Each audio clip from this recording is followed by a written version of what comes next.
Ассалаумалейкум достар, алдарыңызда елтем 200-ді М9 жайлы сұраныс бойынша қысқаша шолу жасай кетейік. Дугалары хроммен өте мықты, жығылғанда майыспайды. Воздушный турбиналары бар, моторы штангуй мотор, балансырушный балы бар, 164 FMM. Және елтемнің оригинал магнитофондары бар.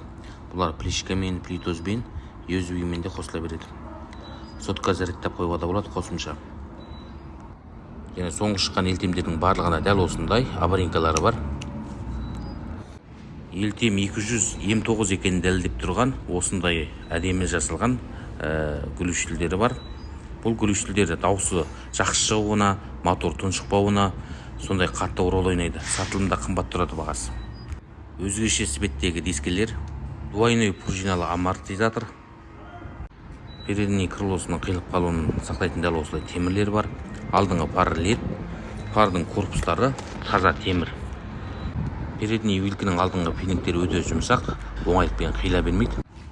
Және елтем мотоциклдері қосылып берілетін сыйлықтары курткасы, рюкзак, кашок, өзінің логотипімен елтем деген, каскасы, магнитофон колонкасымен 5 түрлі подаркасы бар.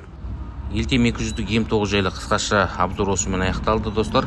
Келесіде Елтем Моторс компаниясының қандай мотоциклдеріне обзор жасау жайлы комменттерға жаза кетіңіздер. Бізде де сол мотоциклге обзор жасауға тырысамыз. Рахмет.